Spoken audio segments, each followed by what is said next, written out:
Okay, I want you to imagine something. It's 40,000 years ago. The very first artists are deep in a cave and they press their hands against the rock wall, leaving a mark. That one simple act, it kicked off a story that's been unfolding ever since. It's our story, told through art. I mean, what if you could actually witness the rise and fall of empires, the birth of mind-blowing new ideas, and the entire evolution of how we see the world, all in just a few minutes? Well, here's the thing. You can, because art has never, ever been just about pretty pictures. It's a time machine. It's the visual diary of who we were and a glimpse into who we're becoming. All right, so our journey begins in the ancient world.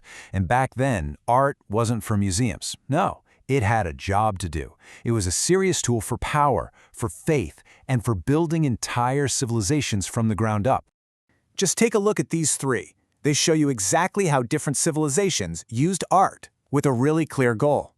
First, you've got the Egyptians, who built these massive monuments to last for eternity, basically defying death. Then in the middle, the Greeks, totally obsessed with perfection, with balance and ideal forms. And finally, the Romans, who used hyper-realism to show off the power and reach of their empire. This wasn't just decoration. This was the language of order and control. But then, Rome falls. And in Europe, the purpose of art shifts big time. The focus turns away from the outside world and it goes inward and upward. Art becomes the language of pure faith. Looking at these mosaics and stained glass windows, you can see they weren't trying to make a perfect copy of the world, not at all. They were trying to give people a little peek into a heaven, turning massive cathedrals into giant visual storybooks for people who couldn't read. And this slide, this is huge. It perfectly captures the turning point. On the one side, you have medieval art, 1,000 years focused on the divine, all about symbolism.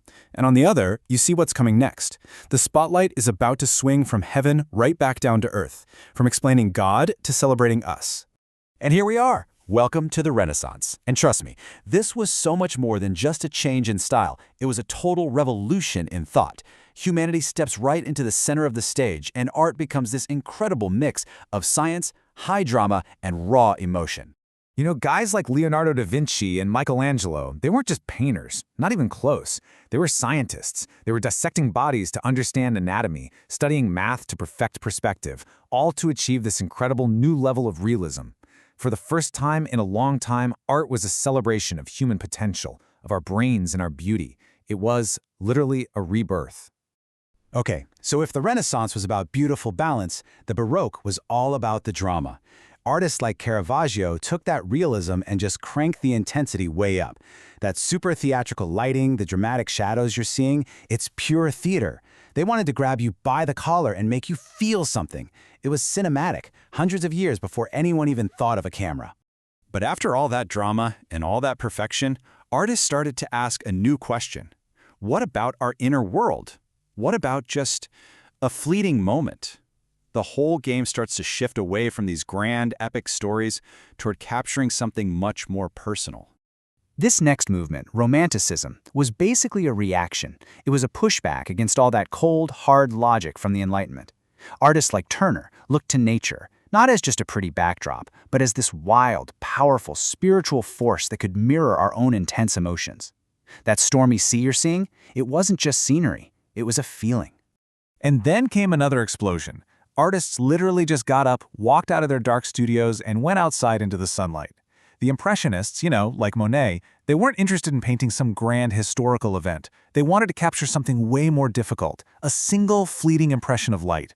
The way the sun danced on the water, or the energy of a busy cafe. This, right here, is where art gets truly modern. Let's just pause for a second. Think about it. From the realism of ancient Rome all the way to the light studies of the Impressionists, for thousands of years the basic goal was the same: represent the world as we see it. But what if that wasn't the point anymore? What if art could do something more than just copy reality? What if it could tear it apart, question it, and then build it back up into something completely new? And that brings us to the 20th century. This is where artists didn't just bend the rules. They threw the whole rule book out the window. They stopped holding up a mirror to the world, and instead, they started smashing the mirror and putting the pieces back together in incredible new ways. This wild-looking stuff, this is Cubism. And what Picasso and his friend Braque did was frankly mind-blowing. Their whole idea was that a single viewpoint is kind of a lie. To really see something, you need to see it from all sides at the same time. So they shattered objects on the canvas, showing the front, side, and back all at once. Art wasn't a window anymore. It was a total reinvention of reality. So, you've taken the outside world apart. Where do you go from there? Well, you go inward. Inspired by the new science of psychology, surrealists like Dalí just dove headfirst into the subconscious mind. They started painting dreams, the melting clocks, the floating objects, exploring a reality that might actually be more real than our waking life. They asked this incredible question: what if our dreams are the real world? Which, of course, brings us all the way to today. That long, long journey from a simple handprint on a cave wall has landed us in a place where, well, there are no rules, no boundaries, and no single definition of what art is or isn't. If there's one word for art today, it's freedom. I mean, think about Andy Warhol.